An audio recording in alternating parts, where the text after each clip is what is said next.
Today we will continue what we started last class, which is talking about project cost estimating methods used by companies. And I said before that there are many cost estimating methods. Each method is used for specific reasons, for specific purposes.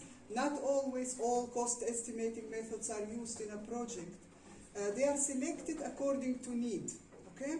So the ones that we will talk about today are all also in these same lines. So they are selected according to project needs. So one of them is the value analysis. So this method is a cost estimating method and an analysis method at the same time. So its basic focus is to get the most value for the least possible cost out of a project. We're talking about a project. And this method, the value analysis method, is particularly used in the design phase of, let's say, a product, but when the design is finished. So, for example, some designers have designed a new product and the design is finished. Now, it is time to do the value analysis of this design that has been finished and selected for manufacture. Okay? Before it actually goes to manufacture, preferably. Okay? So, it also can be done for the entire life cycle of a project. So it can have different purposes, but mainly used for the design aspect of the project.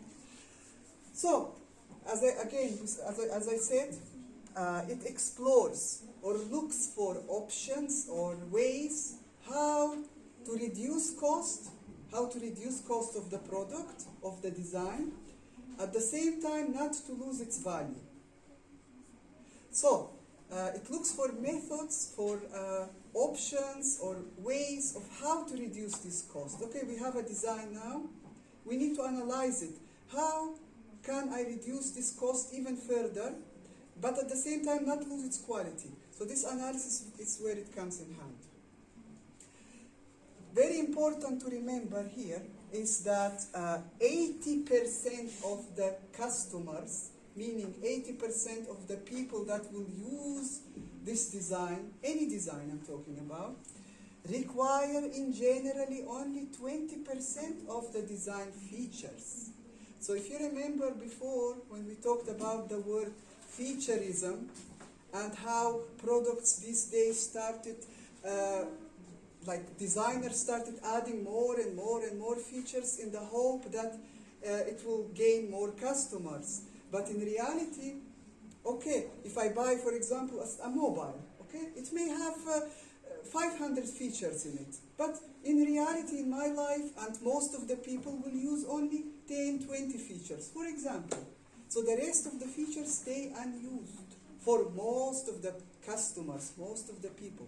So this is very important to remember because designers, again, get carried away. It's like, oh, this is a beautiful feature, let's put it. This is a beautiful thing, let's put it. This is kind of nice. So you lose track of how many features you're putting into a design and whether the customer really will use them. So this is very important here to remember, okay? Because through this, we can, for example, through this analysis, eliminate the unuseful parts and leave only the useful parts, the useful functions of the design. In this way to save money. So this could be an important point here. Now, the value analysis goes through specific stages, okay? It's not chaotic, okay? It goes through specific stages. We will talk briefly about each of these stages here.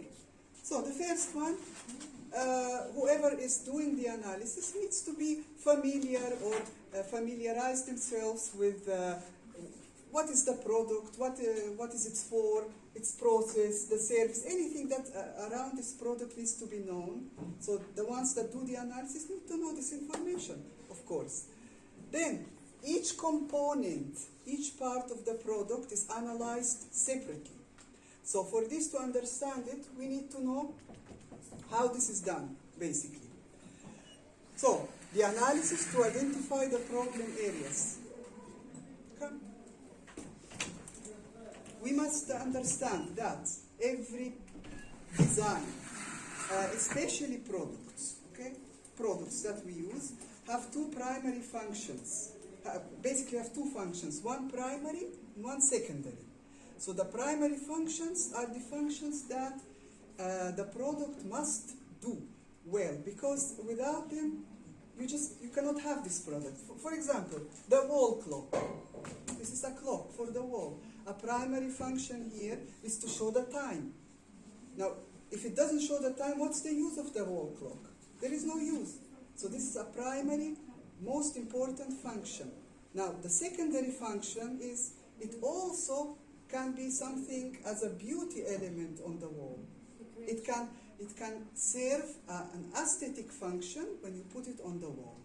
So just because it shows us the time, the design does not mean the design can be an ugly design, because nobody wants an ugly design up on the wall, okay? So, but it has major functions, primary and secondary functions. Now, this must be clear. This is for a wall clock, but if you take any product, it has primary and secondary functions. So in this analysis, these two are separated, and it must be clear which are primary, which are secondary. Then,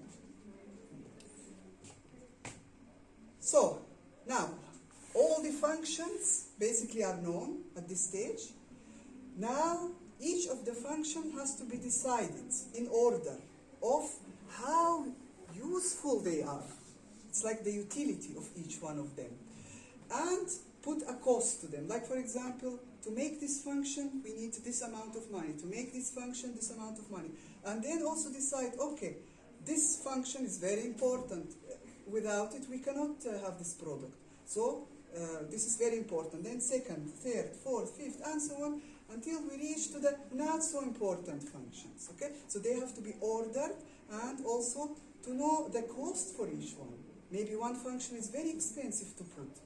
Another function may be more cheaper. So this needs to be decided through this analysis. Then, all of the functions that have the least utility can be removed. Why remove them? To save the cost, because this is the intention of this analysis. To save money as much as possible. At the same time, the quality of the product designed not to lose its value. Okay? The next stage will be the innovation or redesign stage, where the product is being redesigned according to the new basically things decided through the analysis. So all of the functions that we don't need here in the new design, we will not put them. Okay? So a new redesign is being made, and and then after this design is made, the best one is selected. Because in design, you don't design just one option. You always have 2, 3, 4, 5 or more options, so that especially in a company, because the company needs to evaluate now. Maybe 2 of the options have, let's say, the same value and the same price. But one of them could be decided that this option will sell better to the customers according to the customer needs. Okay? So not only these things need also to be taken into consideration. So to have more options is better. Then the best one is selected here, that have the lowest cost, the highest value, and will be meeting the customer needs the best way. Then it's implemented. Basically, the design goes to the manufacturing and implemented, made, okay? And after that, distributed. Of course, checks needs to be made at some stages to see whether we really made the correct design decision. If not, it can be also redesigned again for another project and relaunch the same product but with the modifications. So this is how it's basically used in a project. Now here is an example of an actual product, okay? A very simple example, okay? But it shows the idea. So the production process of this pencil, okay, was analyzed through what? The value analysis method, to find ways of how to reduce the cost of this pencil. Okay, it's very simple. It's a pencil only. Okay, so the materials have been analyzed because the materials are the ones that cost money. Materials are one thing. So it was found that the paint used is kind of very expensive. The wood also, and the shape of the pencil was a problem.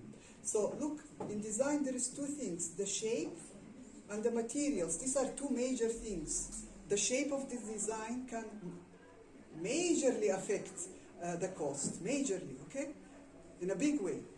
Also the materials can in a major way affect the final cost. So here we have two problems: the shape of the pencil and the materials used. What is the problem? What has been found basically this is the problem, but what has been found as a solution? So there is pencils that have cross-section, different cross-sections, like like this or a round one. It has been found that the pencil, if we change it from this shape to the round shape, the production of it will be cheaper. Making it will be cheaper. So this is one way to reduce the cost. Okay. Then another thing, the paint was changed into a more cheaper version of paint, but here you need to be careful because not to reduce the quality at the same time, the value. If you use something extremely bad and cheap, maybe it will affect the value. So this selection is also not very simple here. Okay. Also, when you change a shape, you shouldn't forget that, okay, I'm changing the shape to reduce cost, but will this shape affect the use of it? Like the human, when the human uses this product, will he still be able to use it in the same way, with the same perfection like this pencil? Because if you affect the user, the safety of the user, the comfort of the human who will use this product, then we have another problem here at hand, okay? So this needs to be also considered. Okay, so the shape was changed, some of the materials were changed, and basically this reduced the cost. So reduced the cost by 25%, which is a great deal. Okay, like a quarter of the cost was gone just by making these changes. Now this is a very simple product, but it illustrates the example well. Excuse me at the back. Can you please leave if you plan to talk throughout the class? Every class we have the same discussion. If you already know the material, okay, great. Others want to hear. Okay, so simple example, but illustrates this type of analysis, which can be used. You don't have to be a company even to use it. You as a designer yourself, after doing some designs, you could apply it to your own designs to find ways how to reduce the cost but increase the value or leave it in the same level. Because you, the designers that studying now, you really need to get the hang of it. Because in reality, later in life, you will be part of this. And as you know, cost and value is always available, always must be taken into consideration in any design. So applying this in some projects where it can be applied is a good idea. Okay? Now we will see another method, method to analyze the costs. It's called cost-benefit analysis. This is another analysis method, again related to costs, and here we have, as you see, cost-benefit analysis. So, using this method, you can see how much benefit you will get out of a project. Like, you have costs and you have benefits out of everything. If the benefits are more than the costs, then it is a good idea to go ahead. But if the costs are higher than the benefits, then we have a problem here. Maybe we should not go ahead with the project. Now, how is this method basically used? So, here also let me just mention this point. Let me go back. Okay, so through this method, you find the most cost-effective alternative. Okay, because what does this mean, alternative? Sometimes you have two options, like you have a decision to make. This decision or this decision or this decision. So which one is the best? Through this method, it can tell you the costs and benefits of each one, and then you select the decision that provides you with the most benefits. So, which is the best alternative of these to select? Okay, so this is its major purpose. Now, any company, anyone involved in a company or with projects or design, managers, whoever is involved, they don't make decisions just from their mind. Anyone who does this is bound to fail, be it as a designer, manager, company owner, you name it. But it's bound to fail. You cannot just make decisions from the top of your mind. You need some analysis, you need calculations in real life, okay? So, and if you use this method, like the cost-benefit method, it can greatly reduce the risk. The risk of what? Minimize risk, okay? To basically taking a wrong decision. If you make the wrong decision, you're risking paying more money than you should, risking to lose the project, to not be able to pay for it, and many problems can arise, okay? So doing the things as you should minimizes this risk. However, this method is used bestly for mid-sized or smaller projects. Also, this thing always needs to be considered. Not all projects you can apply all methods, and you can, but sometimes it can cost you a lot of time and money to do this analysis, okay? But if it's a smaller project or mid-sized project, and you want to do this analysis, in general, it is better than if you have a large project that will take a long time. So again, each method is suitable for different type of projects that you need to be careful about. So, now when we say cost-benefit analysis, okay, the costs, what do they include? And the benefits, what do they include? We need to be more specific or we cannot do an analysis. So, the costs include direct costs, indirect costs, intangible costs, opportunity costs, costs of potential risks, and benefits include direct and indirect. So what does this mean? So now we will see what these words mean. So what are direct costs, for example? These are the costs that are directly related to what? The making, the manufacturing of the design. So for example, like the materials, the machines, the equipments needed, the labor, the people who will be working on these machines to make. So these are direct costs related to making the design. Indirect costs can be, for example, paying rent for the facility. This is not directly related to this product, but the cost of paying rent comes into this cost of the final product. So this needs to be taken into consideration. So how much rent do I pay? If I pay a high rent, the cost of the final product will be higher also. So it affects, but not directly, okay? So these are indirect costs, such as rent, for example, transportation costs, all of these other costs around, but they're not main like the materials or directly related to the manufacturing. Intangible costs are costs that can't be quantified. Quantified means putting a number to it, a clear number, okay? Such as brand damage. If the market, for example, doesn't like your product. So brand damage, damage to your name, damage to the brand, damage to, okay? So this is something very big here, but you cannot directly put a number to it. Like this will cost me this much. Brand damage can mean closing your company, or it can mean a temporary kind of a problem that will be solved. It depends on how big this is, the problem, okay? But it can happen, it needs to be considered in the costs somehow, okay? with a number, with some other explanations. It needs to be considered, not to be forgotten here, okay? Because this could be a cost, potentially. Opportunity costs include the lost opportunities that occur when one decision is being made instead of another.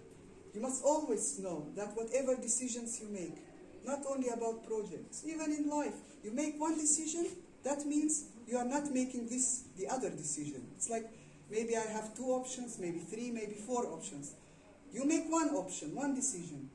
It's like you come to the university, you must decide, what should I study? What should I study? Design, or physics, or medicine, or engineering, or what? You make one decision. And this decision will form all the life ahead of you, your life. So, when you don't take, for example, when you take this decision instead of another decision, this is lost opportunity. It's like, if you took the other decision, you also will gain something beneficial. We don't know exactly what, but you will gain something. And this opportunity now is lost. Now you have this option only, that you choose, okay? So when we talk about projects and companies and this, the same thing. Sometimes you have 2 options, 3 options, and you have to choose one. All the other decisions are lost opportunities. Now, when we say opportunity, it doesn't mean that all of them are successful opportunities. No. Some of them could be successful, some of them could be failures, but they are lost. Okay? So this is also a cost that will have some kind of a number to it attached in the analysis. Costs of potential risks. We don't even need to talk about this. So any risks that could happen, we should also consider them and put a number to it. Potential risks, what can happen, and how much it will cost me if it happens, okay, if we're talking about. So all of these are types of costs that need to be considered. The benefits, we also have direct and indirect benefits. The direct ones are the ones that can be measured directly in money. Okay? It can be measured, it can have a clear number. So, what can be direct benefits? For example, you have a project, you have a design, this design will be sold. So, how much will you gain out of this? The revenue, the profits, the sales, all of this is gain thing, okay? All of these are benefits. So, what number to put here in a certain project? But we have also indirect benefits. So these, we cannot put a clear number to them, but they are also important, so they need to be mentioned. They need to be mentioned, to be considered, not forgotten, okay? So, once you have identified the costs, the benefits of a certain project, of course you have to assign a certain number to them. A certain number, this is here an important stage. Of course, here I mentioned that, again, that some of these, like the indirect benefits, we cannot clearly put a number to it. In this case, it can be written in writing and considered as a final step. For example, after all the other costs and benefits that have numbers are considered, this can be considered alone, so to decide the outcome of a decision. Now, of course, in this analysis, most of the data obtained, like from where I choose the numbers, the costs, from where? Usually from past projects. So we talked about this last class. Okay, there is one approach where you use historical data. This is one of the methods where past project data is used a lot. So from past projects, how much did it cost me for this project? Okay, I will use the same data for this because they are very similar projects. Okay, and then the next stage will be basically comparing how much benefits or how much costs will this project cost me, and decide the outcome of it. The more accurate your numbers that you apply, the more accurate, of course, the outcome of this analysis will be. Some of the problems that can happen during this cost estimating method is too heavily relying on data collected from past projects. Now, this is helpful to collect data from past projects, but if you rely too much on it, too much, yeah, like fully, you might end up with problems. Why? Because you forget to, like the past project could be a year ago done. So you are not considering the market situation now. Maybe things have changed. So you need to rely on the past project data, okay, but also consider the changes that happened in the market and modify the cost accordingly. Okay. Also, when the projects are different in function, in size, this could create some inaccuracies in the numbers, which you need to be careful about.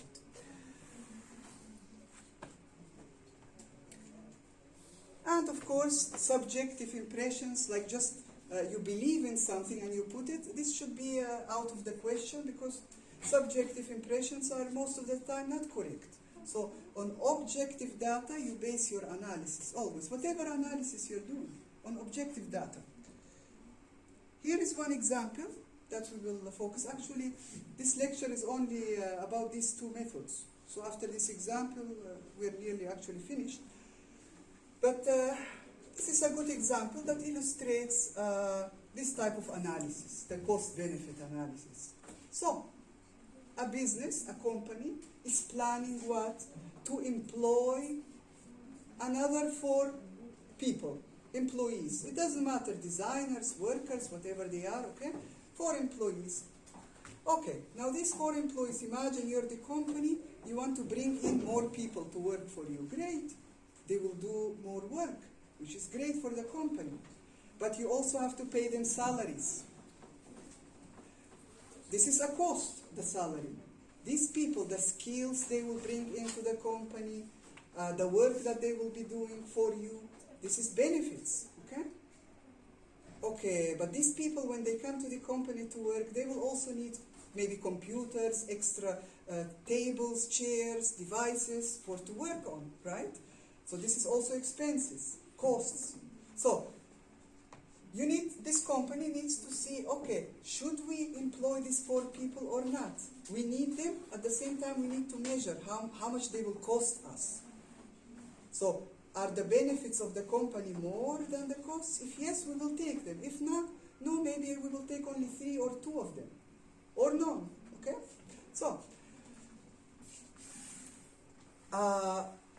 So it is expected, so the company made some calculation, and it is expected if within a year, so 1 year from employing these 4 people, the revenue of the company, what the company will gain as money, will increase by 50%. Now, maybe these employees are very skilled, but also their salaries will be kind of high in this case, but let's take it step by step. So the company revenue will increase by 50% through these people, which will be, as the company calculates, for example, a certain amount of money. It doesn't really matter the number, okay? It's a certain amount of money. We are talking in general here. Now, because of the new people that will come to the company, okay, so this will increase also in additional money, which is the revenue of this amount. So they're putting basically down all the benefits that will happen in monetary value of taking these new employees. And then the costs also. Now the salary cost of the new employees throughout a year, for example, is estimated to be a certain amount. This is a cost. For example, additional costs that are involved through the hiring process, this. Additional costs, maybe, as we said, they might need computers, tables, other things, devices, okay? Again, what is the cost of it? And then basically, the cost-benefit analysis needs to be decided, basically the end result, which is the cost-benefit analysis equals the benefits divided by the costs. All the benefits divided by all the costs. Very simple, nothing complicated here. So, all the costs are put together. So, total benefits from the project, okay, is this plus this equals this, okay, whatever. Maybe you can have a lot. This is just a simple example. So, the costs now. The total costs will be, for example, this number. So this number is the total benefits, this number is the total costs. So we need to find the ratio now. This is a ratio. When we divide something by divide, we get a ratio, a number here. This number will tell us, should we take this project? Should we do it or not? This decision. And here is the result. So dividing this by this number, okay, this by this number, you get 1.40, for example. This is the ratio. So what does this mean? What does this mean? If the result is 1, it means, very important, that the costs equal the benefits. This means there is no extra benefits. Cost equal benefits. So the project will not work well, okay? If the costs are more, so below 1, under 1, it means the cost is higher than the benefits. If it's above 1, look, this is 1.4. This is above 1, it means the benefits are more. So the idea is good, and maybe we can go ahead with the project, with employing these 4 people. We have more benefits than costs. Now, notice if you didn't calculate the numbers correctly before, this can cause here the number to be inaccurate. So this is also a problem. So you need to make sure that you put the correct numbers to have a correct result also. Now, here is another final example with 2 projects. Okay, in the previous example we have 1 project, and we need to know this one decision, should we take it or no? Okay? But what if you have more than 1 option? We said we can have more than 1 option. So we have project 1, project 2, this option or this option. So we do the analysis for this, and we do the analysis for this, the cost-benefit analysis. Then we look at the numbers. This one scored 1.5, this one scored 1.8, for example. So obviously if we take this project, it's more beneficial for us. So the company can decide what decision to take based on this analysis, which is the better decision.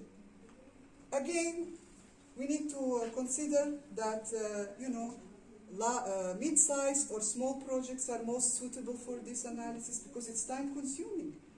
For every detail to find the exact cost, to calculate, it can be time-consuming if the project is too large. So it depends on the company, on the projects. So this is basically the cost-benefit analysis and its use. So this is it for today. Next class, we have a small continuation. A few other things to talk about. Continuation of this topic.